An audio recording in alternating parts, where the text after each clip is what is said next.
A lot of creators know how to get attention, fewer know how to last. Welcome to Titan Sound Sessions. I'm your host, Double A. This is where we talk about the process behind creation.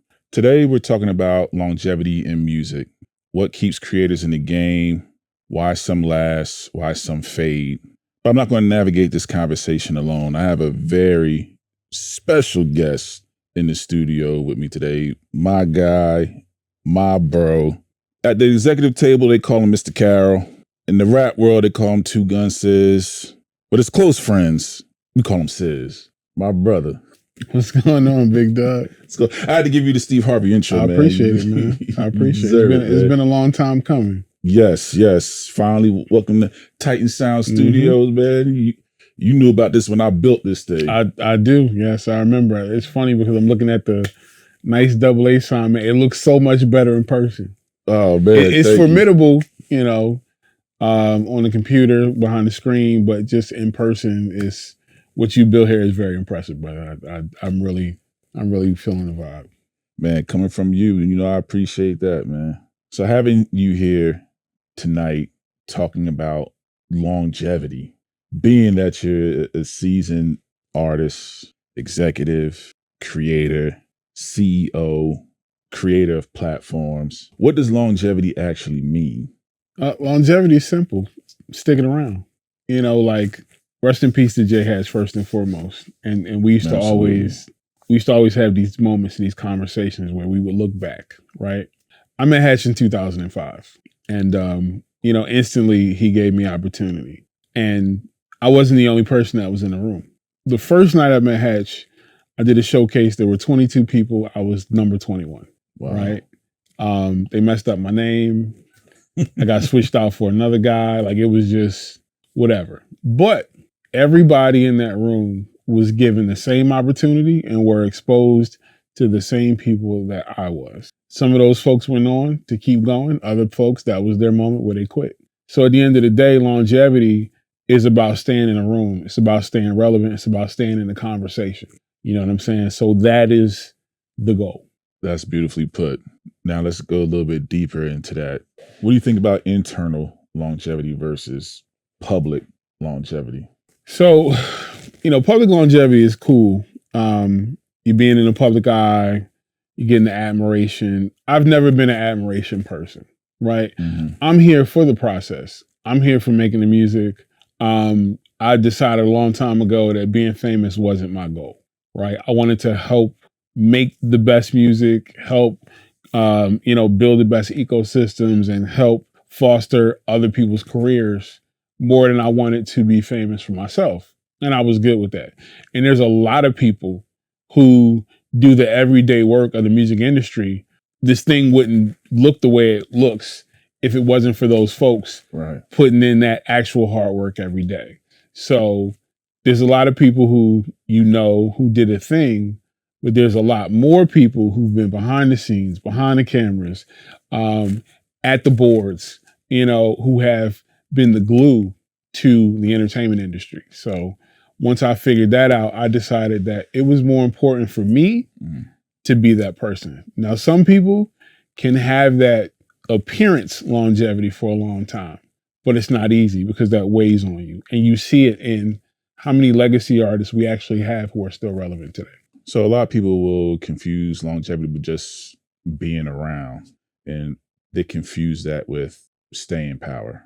Why do you think creators fade? Creators fade for a lot of different reasons, but ultimately, this is not an easy life, right? So you want to explore your passion, you want to create music, you want to get validation, and you want to be paid, right? All of those things aren't going to happen at the same time. So you have to go through a lot to get a little back. So for anybody who's ever actually reached the mountaintop, they'll tell you about all the horror stories and all the nonsense they had to go through to get there. Right. Everybody is not built to deal with those things. Made me think about just a journey, and you start out with a group, and then over time, the numbers dwindle. They dwindle, yeah. Is it easy to say that the difference between winning and losing is that losers quit? Losers quit. It's cliche, but if you quit, you lose. If you keep going, you have the opportunity to win. So at the end of the day, I said it before, I'll go on Facebook and I'll look at people who started at the same time, right? We all had our rap names or our cool little like monikers. They're back to their regular names. They're back to their regular life, for whatever reason. And there's, no judgment, not knocking them, but that's what they felt like they had to do. And for them, that might have been the right thing. But if you want to chase this prize, if you want to be relevant in this industry, you got to be ready for everything. You got to be ready for the downtime, the dead time. You got to be ready for the hard work. You got to be ready for not getting the instant validation. You know what I'm saying? So, and that's not just people who are seeking that moment. It's for people who've already had that moment and want to get it again. Right. Relationships, when it comes to creatives fading, I've seen the lack of relationships or people having poor relationships being a big contributing factor to people fading off, because they have the talent, they have the work ethic, but they're just putting their energy in the wrong direction. This is a game that is predicated on relationships. It's who you know. It's not just your talent. The most talented people, there's an R&B singer who I think is probably one of the most talented R&B singers ever, but he's an asshole and nobody likes him. So he has achieved success, but he could have been a megastar. There are lots of people who don't foster good relationships, don't do good business, and people don't want to bring them back into the rooms. This is a game of relationships. If you fall, and here's the thing, you don't have to have a relationship with everybody, but you got to know how to navigate and build relationships with the right people. Right. You don't have to be for everybody, but if you build relationships with the right people, you keep it 100 with the right people, you will always have an opportunity. And for those who can't do that, the folks that are awkward, the folks that aren't reciprocal, right? Sooner or later, your time's going to run out. Yeah, that makes me think about the iStandard days and a lot of the community that I still associate with. We came from that platform I refer to as iStandard babies. And we found out through that platform that, you Jay, and Don cultivated that the industry is small. Very. And I just second that relationship piece, because every project that I've put out has been the majority iStandard kids. Like we grew together, we networked together, city to city, state to state. That relationship piece was important, and then our music getting in front of different people that came from that foundation. Yeah. Listen, shout to Jay, shout to Don. The thing that was built is still the foundation that I stand on and draw from. Right, those rooms, those places. Shout to Ace, shout to Drawzilla. Those early showcases I was a part of. Chalant, rest in peace, Reality, Faces in the Crowd.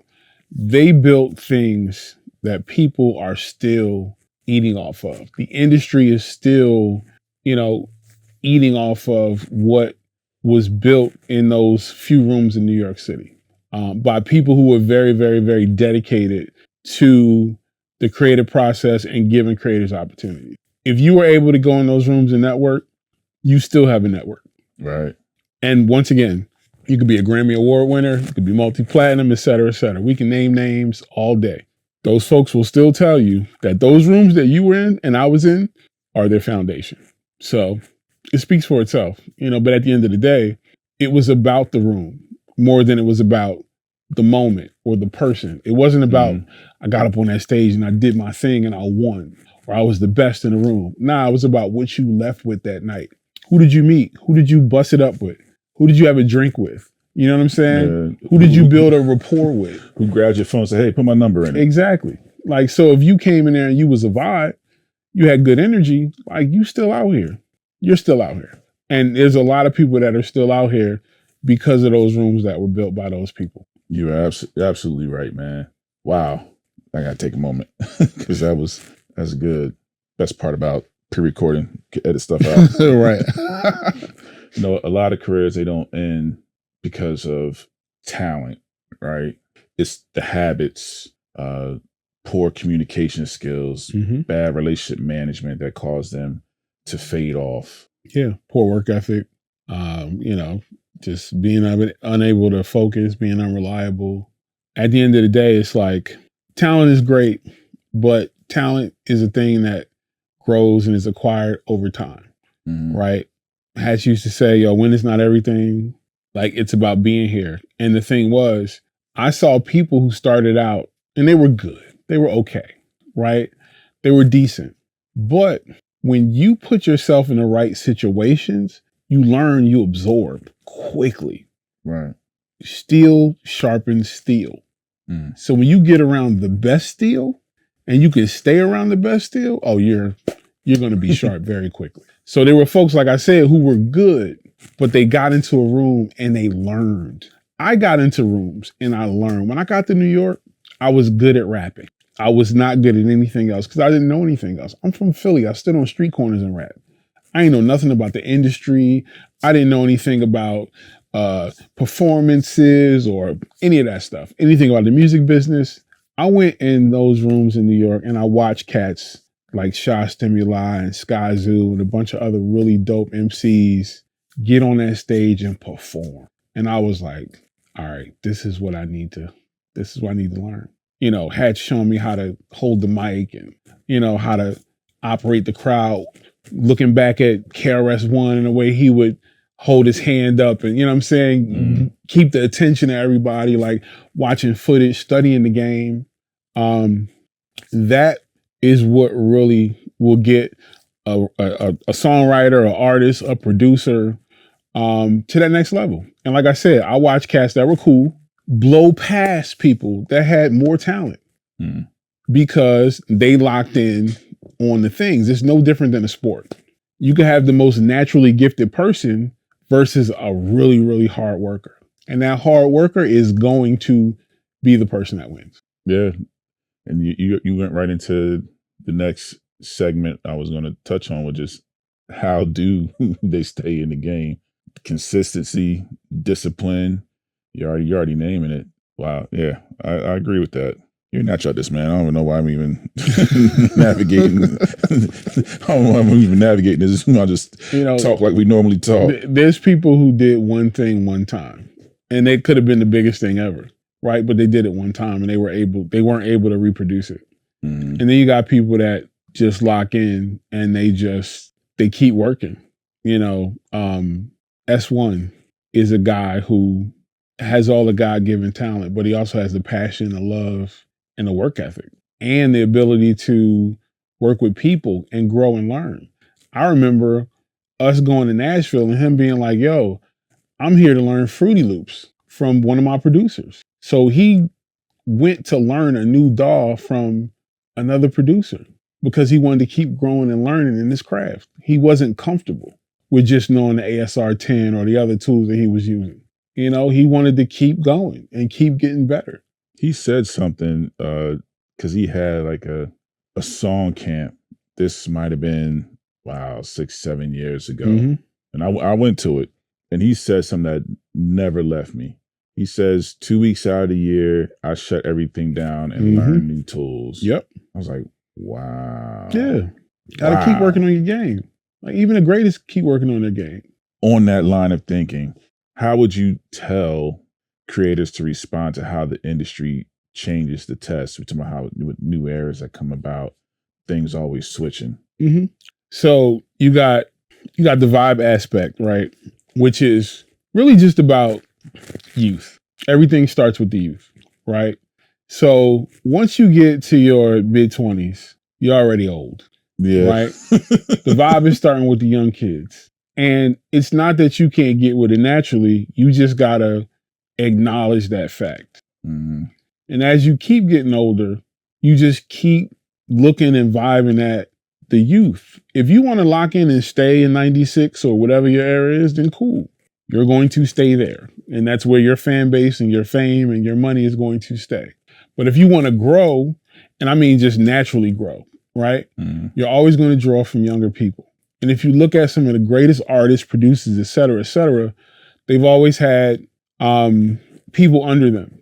They always had understudies. They've always had apprentices. Apprenticeship works both ways. you're teaching, but you're also learning. You're picking up fresh energy. So if you look at MMG, right? Ross has a great career. Then he brings in Meek Mill and Wale and Stolly and all those guys. And you get a whole new vibe. Jay-Z, you know what I'm saying? First with Myth Bleak. Then you bring in State Property. Yeah. Right? You get a whole vibe, right? Drake, working with all these younger artists, these newer artists from all over the place. You get a new vibe, you get a young vibe. You know what I'm saying? Dre, et cetera, et cetera. Like, it's just a real thing, right? Staying in touch with the culture means staying in touch with what's new, right? I don't have the time to chase fashion, right? I'm a dad, I'm a husband, I got all kinds of stuff going on. At the end of the day, I got to look and see what my son and them is doing. Right? I love fashion, don't get me wrong. I want to stay up, but they got it. And you got to acknowledge that and be okay with that, right? And do it in a natural way. Because if you do it that way, it's not going to be corny. You know what I'm saying? So at the end of the day, like I said, just keeping that youthful energy around you, it really will extend your career. I agree with that 1,000%. All right, Sis. So what do we think creators need to understand early? Because remember, this podcast is we're speaking to the new kids on the block, the aspiring creators. What do they need to learn and understand early on to avoid detours and the pitfalls and quitting? This whole game is about being a student. You're never going to stop being a student, right? I was in the military, right? I was a nuclear engineer. And one day I'm in a class and I'm looking at a captain, full bird, 20-something years in the game. He's sitting in the same class with me, still learning. And that's when I realized, like, learning is an ongoing process. The moment you stop learning, you're dead. Learn that early. Learn how to learn, right? Learn how to absorb. As a new person, the hardest thing is you want to learn things and go turn around and teach things. You want to learn things and think you know things, right? It's okay to not know things. The earlier you figure that out, the better off you'll be. Because once again, it's hard to forecast your growth. But think about the fact that at one point you were a kid and now you're not a kid. That's going to continue to happen. You're going to continue to get better, progress. So don't be so hard on yourself. You know what I'm saying? Just enjoy where you are, live in the present, but understand that there's more. So keep looking forward. You know what I'm saying? So many people get caught up in the now. And it's like, nah, just enjoy the present, but understand that you're building for the future. That's awesome. Now I'm going to direct this towards you, right? Now you've seen this from the artist side, from the executive side, from the platform building side. How has that vantage point changed your view on longevity? So being able to see the industry from multiple sides has given me a perspective of patience, right? Celebrating little things, little progressions, small successes, but also seeing bigger goals, right? As an artist, that's my passion. That's what I wanted to do. I wanted to show people that I was good, show people I was talented, show them that I belonged, right?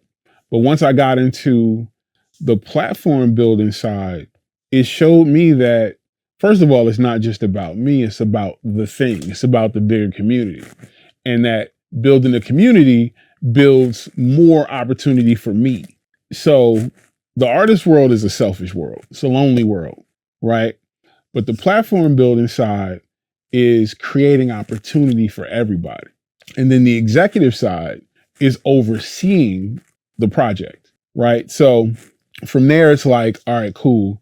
How do I really understand the business and then take this person and teach them or apply what I learned, apply it to their career, and then it becomes full circle because now you know what works for you too.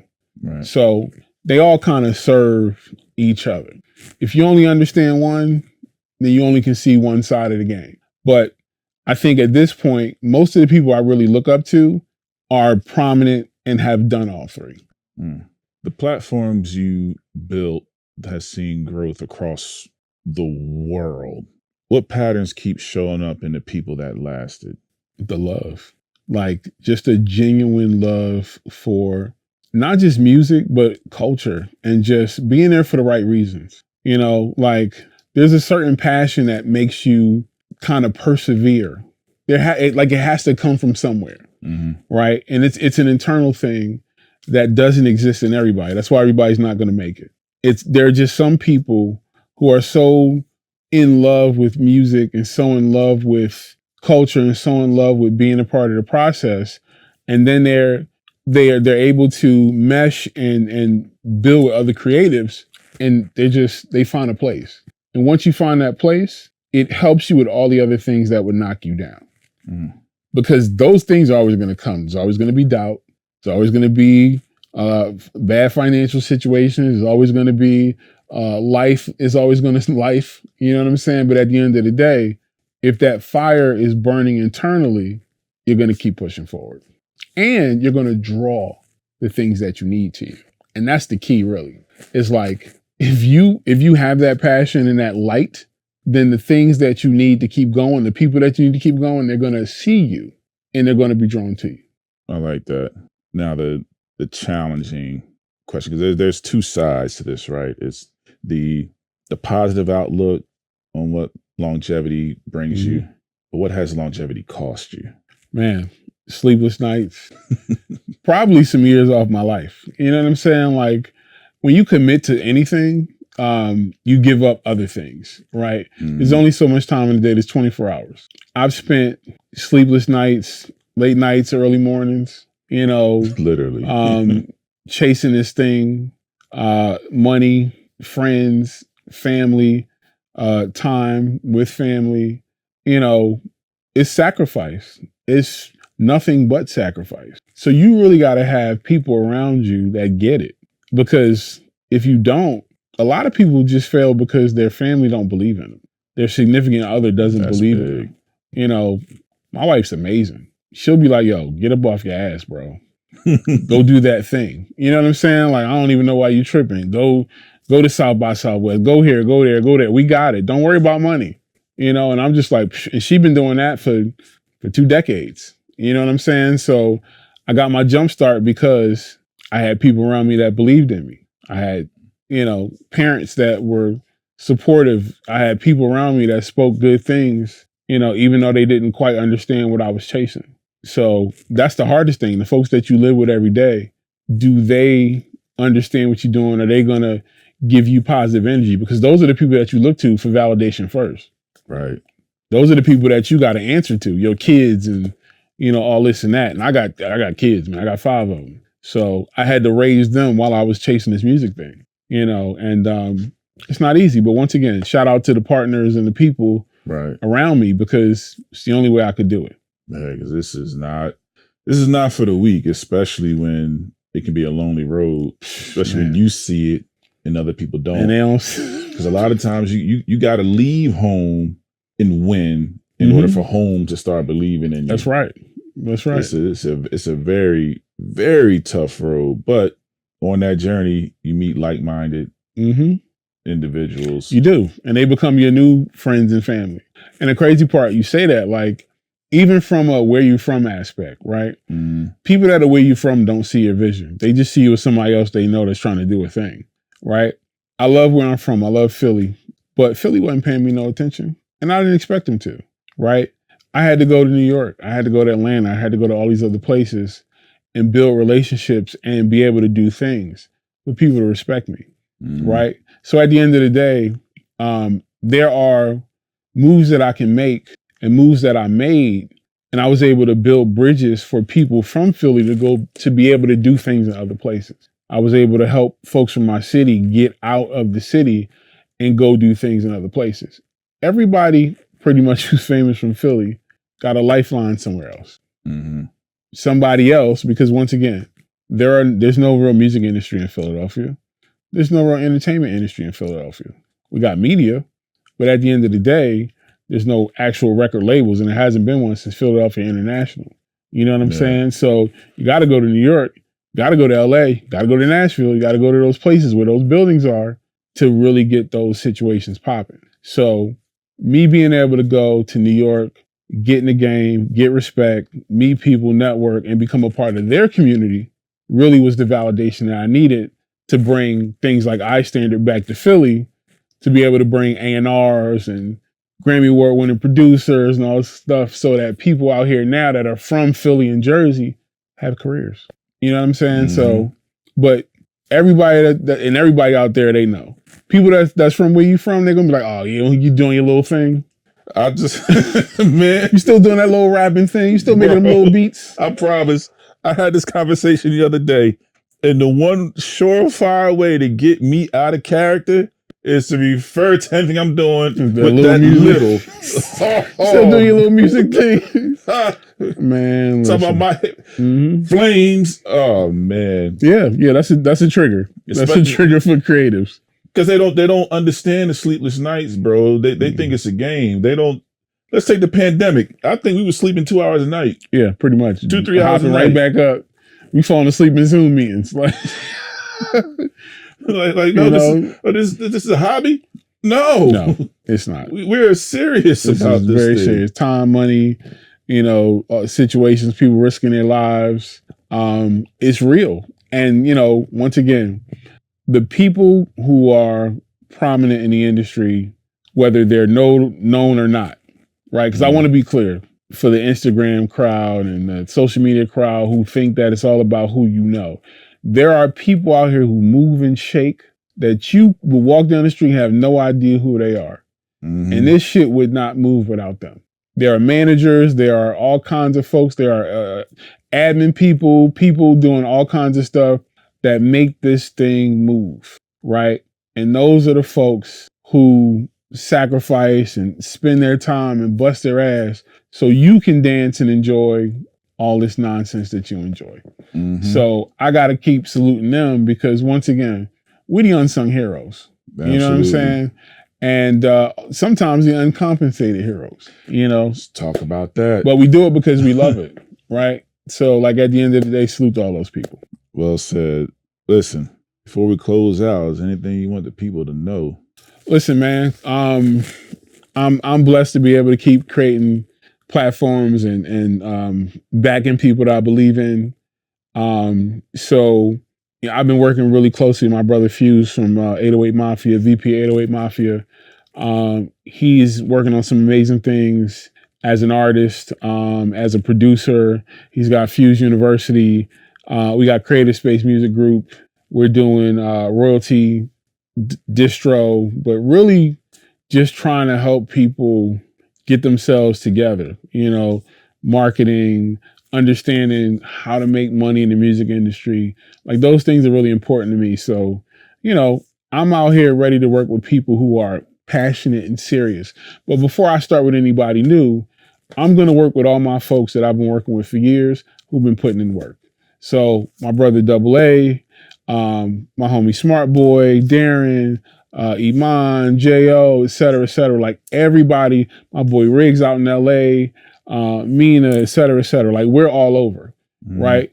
These kids of this crazy thing that my man Jay Hatch and Don helped put together, and then Bedtime, Drawzilla, Ace, like all the OGs, we working on that, right? Because these are the people who have longevity. They don't know you, maybe. If you're watching this, you should, but you've been doing this for a minute.